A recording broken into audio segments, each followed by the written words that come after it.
Y nos quedan, estas sí, son dos niñas lobo, un caso muy curioso.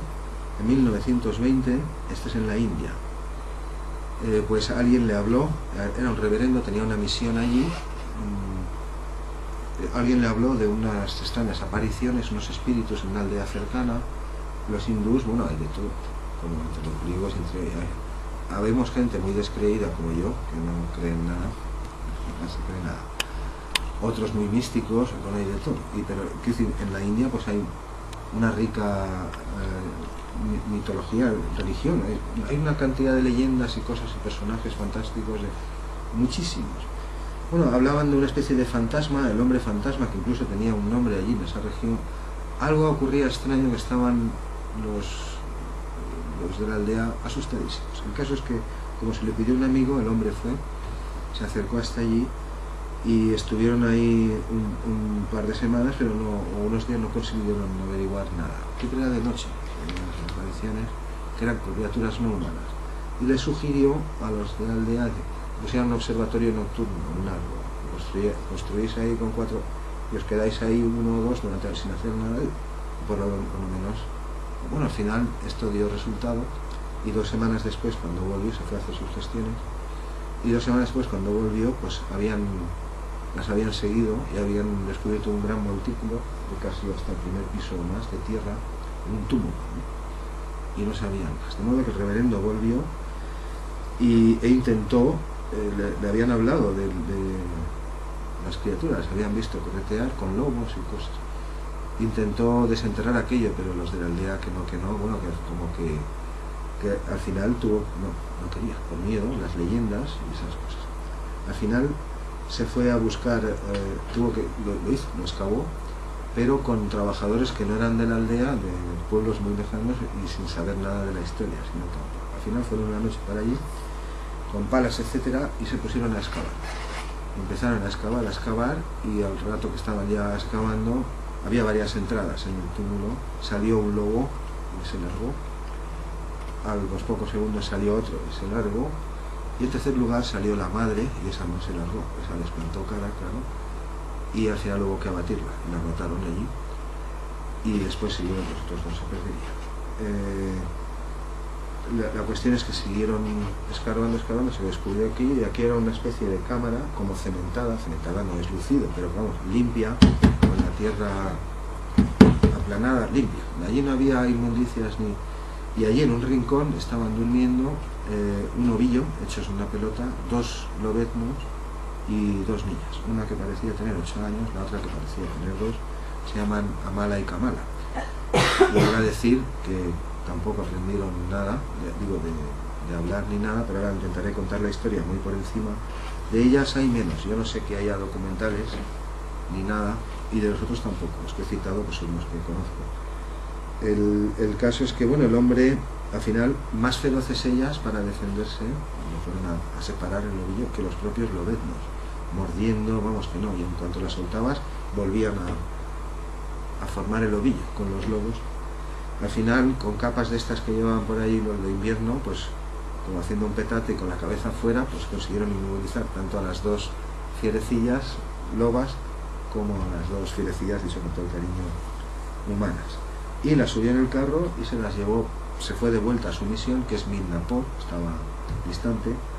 Tardó pues 75 millas, tardó bastantes días, pero antes de eso las dejó, tenía que seguir haciendo gestiones, era misionera, se rodeaba con muchísima gente, tenía una semana más de gestiones, de modo que antes de volver a la misión las dejó en la aldea a cargo de una que conocía allí, y las metieron en una especie de corral detrás de la casa que no se podían escapar, les dieron comida, agua, etc. Y el hombre se fue, pero cuando volvió la aldea estaba vacía, se habían largado todos del susto que tenían, y aquellas estaban casi pues desfallecidas, ya no tenían agua, en fin, pues se habían largado. Seguramente en cuanto él se fue, sí, te la cuido, en cuanto él se fue, allí no quedaba nadie. Bueno, al final se las llevó a la misión, y pues 2 personajes incluso más sorprendentes que Víctor, el que hemos visto hace un momento. Tenían el cuerpo cubierto de llagas, de rodillas, también las palmas de las manos, aunque las heridas en un mes aproximadamente sanaron. Las heridas que más tenían eran aquí, la articulación de la muñeca, que es donde se apoyan, también los cánidos. Bueno, todo esto se sabe porque el reverendo Singh, era un matrimonio, él y su mujer redactaron una especie de diario. Y en 1935, pasa que este es el reverendo, este es el Midnapur, el centro, hoy es un supercentro y allí se atiende a mucha gente, pobres y escuelas y de todo. Pero en 1937 un tal Singh fue el que publicó los diarios, oyó hablar de ellos, los compró, aunque nunca conoció al reverendo, a la mujer sí, la conoció después, y se editaron, es decir, los diarios de este personaje están editados por dos autores, el propio que los compró y él lo puso de coautor, y además incluyó en el libro, en la publicación, opiniones de la época de académicos y profesores universitarios de la India, que allí ha habido muchos casos de estos, si no tan dramáticos como este, menos, pero cada dos, bueno, y los que habrán ocurrido que no nos hemos enterado, y niños que se han sido abandonados y han muerto y tampoco nos hemos enterado. Esto habrá ocurrido pues seguro que toda la vida. En cualquier caso, estos dos personajes, nada, completamente insociables, no se dejaban atrapar, era muy difícil, corrían como ardillas, decían. A uno de los niños del orfanato, que había muchos allí, huérfanos también, parecía que con él sí que se adaptaban un poco, incluso llegaron a pensar que estaban empezando a andar, porque no andaban a cuatro patas como los lobos, igual. Ahora pondré un corto. Hasta que un día parece que fue atacado, fue mordido por ellas. Bueno, desde entonces no se les acercó jamás. Se llamaba Benjamín, el pobrecillo, nunca, y se apartaba asustadísimo de ellas. Tenían una reserva extrema, siempre como Víctor, a lo suyo, no se relacionaban con las demás.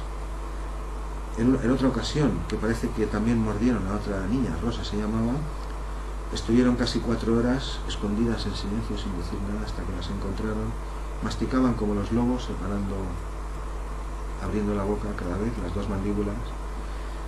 Se les daba poca carne para prevenir que, pues eso, la ferocidad o algo así. Podían estar sentadas sobre los cuartos traseros, los animales, pero no de pie. En los primeros tiempos no podían estar de pie. Una agudeza visual sorprendente, una agudeza, detectaban cualquier cosa en la oscuridad, una agudeza olfativa sorprendente a distancia, incluso a cientos de metros, olían carne y cualquier cosa. Si querían caminar no podían, como los humanos, ya lo he dicho. Si querían abrir una puerta, en vez de abrirla, arañaban, como hacen los animales, indican el deseo, como hacen los perros, por ejemplo. Cuando no se les daba comida, la buscaban. En una ocasión, la mayor olió entrañas de pollo que habían tirado a 80 yardas, que se me olvidó mirar la correspondencia, no puedo precisar ahora cuánto es, pero creo que serán unos 100 metros quizá, o quizá más. Comían y bebían como los lobos en el plato y en el suelo, las manos apoyadas a los lados. En alguna ocasión se la vio, aunque nunca se la vio cazar a esta, mientras que a Peter sí, el salvaje de Hanover, comía pajarillos, los capturaba.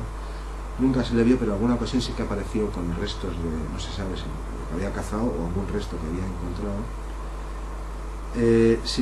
Cuando tenían hambre, lo que hacían era acercarse olfateando hasta la despensa, que estaba cerrada, claro. Vivían allí ya con ellos. Y se sentaban allí a esperar a que apareciese alguno a darles comida, o sea, con la misma conducta que un lobo. Dormían acurrucadas una sobre la otra, nunca durmieron después de medianoche, igual que su familia original, los lobos viven de noche. Nunca mostraron signos de frío, no se acercaban al fuego, también temían las cerillas, a la luz del sol también, y igual que Víctor hacían sus necesidades donde les placía, no aprendían eso. En cualquier caso, en 1921, un año después, poco después, la pequeña, enfermaron las dos, Amala, la más pequeña, tenía 2 años, 3, enfermó de disentería y murió. Y la otra, la más mayor, pues no daba crédito, intentaba despertarla, tocaba su cara, le entreabría los labios, también intentaba abrir sus ojos. Hubo que apartarla a la fuerza, llorando, a la mayor, hablar no hablaba nada. Y estuvo casi 6 días sola en un rincón, y después, durante varios días, se la veía continuamente que olfateaba por los lugares donde ellas solían andar, por el patio, por los rincones, sus lugares habituales. Y a la señora Singh, a la esposa del reverendo, la estuvo eludiendo durante semanas. Era la única que le dejaba acercarse porque las cuidaba un poco más, o le iban a pedir, pues cuando le regañaba a alguien, pues ellas iban a la mujer del reverendo, que era la que más hacía esa función, ¿no? Pues durante semanas la eludió, salvo por la noche, alguna vez que iba a pedirle caricias a la cama. Esto fue después de la muerte de la pequeña. Y ahí, a partir de ese momento, intentaron enseñarle a andar y a manejar su cuerpo. Pues a partir de que murió la pequeña, dijeron, pues ahora vamos a... Porque antes eran inseparables, iba una iba a la otra y eran como dos animales, dicho con todo el respeto, para que se entienda lo que estoy diciendo. Pues aquí tengo algunas fotos, y también estas se pueden ver algunas por internet si no se mueve. Esta es la noticia. Y estas son fotos de ellas. Este caso también, según muchos, durante mucho tiempo se consideraba un hoax, es decir, un caso falso, leyendas, etcétera. Pero los videos están publicados y todos los que yo he consultado, los libros actuales, todos lo admiten. Aquí la vemos comiendo en un plato. Esta es la mayor. La pequeña, creo que no hay fotos. Puede que haya alguna, pero yo no he incluido ninguna hoy. Aquí la vemos arañando la puerta, en vez de elevarse y abrir. Porque, hombre, tú lo ves, tú ves al humano que lo hace. Pero aquí la vemos caminando a cuatro patas. Este es el actual, o sea que hoy en día allí hay unas instalaciones importantes. Esto es Midnapur. Este es otro reverendo posterior, este era arzobispo, creo, años después, que sí que las visitó. No de estos años que estoy hablando, y ahora contaré algo más de cuando ya no vivía la pequeña. Hizo un par de visitas y sí que nos dejó datos de qué palabras había aprendido, cuáles no, ahora las comentaré en un momento. Y estas son más fotos aquí de pequeñas, cuando dormían acurrucadas, ya en el sitio, en el sitio original. Esto quiere representar algo así, ¿no? Pues un túmulo, dentro hay una cámara y esa era su casa. Aquí la vemos ya tiempo después de estar allí, creo que Kamala ya ha muerto, cómo sigue pues con sus hábitos, no corrigió. Aquí la tenemos de pie, aquí con el reverendo. Esta es Kamala, la que sobrevivió. Y las diferencias, pues, mientras que Peter, el que hemos visto de Hanover, Víctor, el salvaje, y Caspar, todos rechazaban los alimentos cocinados. Incluso Memi Leblanc también, los primeros cuando la metieron de monja, pues casi se enfermó, pues estuvo muy malito, claro, su cuerpo seguramente no asimilaba aquello y lo pedía otra cosa. Y mientras estos que he citado antes sí que mostraban preferencias por la comida, esto sí, esto no, esto sí, esto no, estas no lo hicieron, comían como un lobo, ya lo he dicho, sin manos, tanto como para enfermar, podían comer cantidades impresionantes. Adoraba la carne, Kamala, ella sí, mientras que Peter y Víctor no, los salvajes de antes.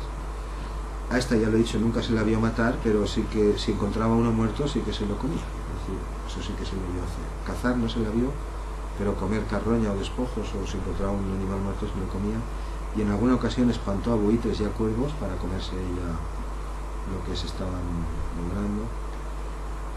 Si encontraba un hueso, raía la carne que quedase. Sí que le gustaba el dulce, pero la sal nada. Y todavía en 1925 se orinaba donde quiera que fuera. No aprendió a hacerlo, es decir, no es que le hacía ascos al baño o al agua, pero no le gustaba. Es decir, no aprendió a usar el baño, pero sí aprendió a que orinar o hacer sus necesidades en el sitio equivocado era un motivo de castigo. Eso sí que lo aprendió. De modo que solo lo hacía si estaban presentes uno de los dos. Si estaba presente el reverendo, su mujer, entonces iba al baño. Pero si no, como siempre.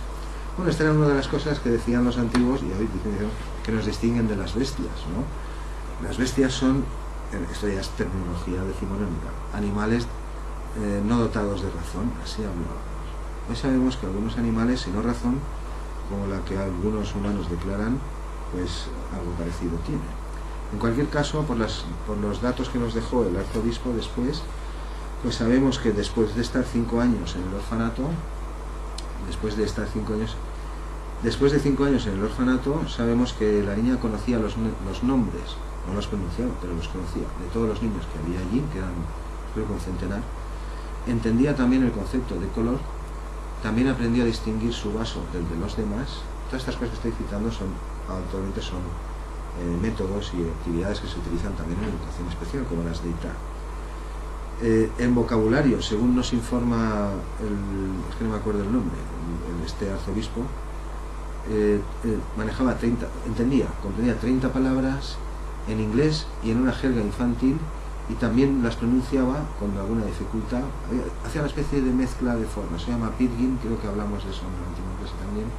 Pidgin es un idioma que se desarrolla entre hablantes no nativos. Por ejemplo, si ella sea francesa, ella es alemana, vosotros sois de Alicante, yo soy de, no sé, de Sudáfrica, nos encontramos, ninguno hablamos el idioma del otro, pero algo chapurreamos un poco de inglés. Hace una especie de...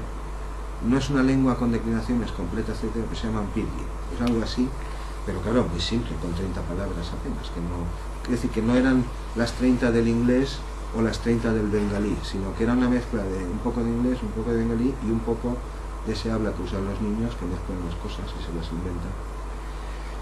30 en la primera visita.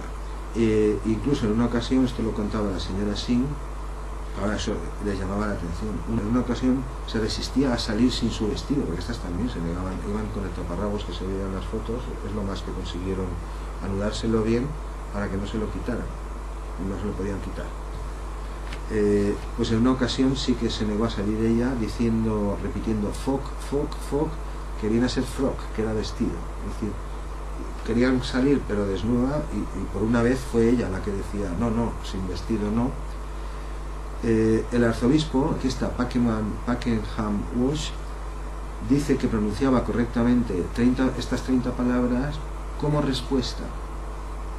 Es decir, si tú le hacías una pregunta y esa palabra era la respuesta, entonces la pronunciaba, pero que en ninguna otra situación no se usaba que preguntar para nada, nunca, ni en ningún otro caso, mientras que sí que estaba atenta al siguiente dispositivo. Es decir, si para obtener su respuesta el arzobispo o quien fuera hablaba con la señora Singh y la señora Singh si para obtener sus respuestas la señora Singh iba presentándole alternativas, imaginemos a alguien que no entiende, ¿no? Pues tú le vas, pues a veces es esto lo que quieres o es lo otro, le vas presentando cosas, aunque no entiendas lo que dices, pero tú vas cambiando la situación. Ahí sí decía el arzobispo que estaba muy atenta. Ella no las usaba. 30 podía utilizar, bastante bien pronunciadas, dice, pero solo como respuesta, utilizarlas espontáneamente jamás. Ahora, si la situación implicaba que la señora Singh ofrecía alternativas, aunque no entendía lo que decía, estaba muy atenta y cuando aparecía la alternativa correcta, entonces la indicaba. Bueno, sonreía ligeramente en estos últimos tiempos, en los últimos años, si se le dirigía la palabra. Si tú, aunque no entendía lo que decía, a mí me parecía que le hablabas a ella. Pero después, dices, esto es una descripción del arzobispo, en Pakenham, después pasaba inmediatamente a una expresión como de ausencia, no entiendo nada. 2 años después de esta visita, dice que volvió a visitarla y había aprendido bastantes palabras más, aunque nosotros los diarios directamente no los tenemos los libros que estoy citando. Bueno, en cualquier caso, en esta segunda visita estaba interesado el arzobispo, les preguntaba a ellos, al reverendo pues, que tenía interés la jerarquía eclesiástica en saber si manifestaba humor, aunque no hablase, pesar, curiosidad y ese tipo de actitudes. Después de esta segunda visita, el arzobispo consiguió una invitación para ir a Nueva York y presentarla a la sociedad no tengo aquí, de psicología, pues igual que con King Kong, aunque eso es una película, ¿no? Todo se presentaba en Nueva York, cualquier nuevo descubrimiento, consiguió los gastos, los billetes y todo, pero el reverendo se negó porque había enfermado y en efecto unos meses después pues Kamala también murió y nunca llegó a ser presentada en Nueva York. El médico, los certificados de defunción constan, existen, bueno, hay muchos documentos que están publicados con los diarios. El mismo médico que certificó la muerte de Amala, de la pequeña, pues certificó también el de la segunda.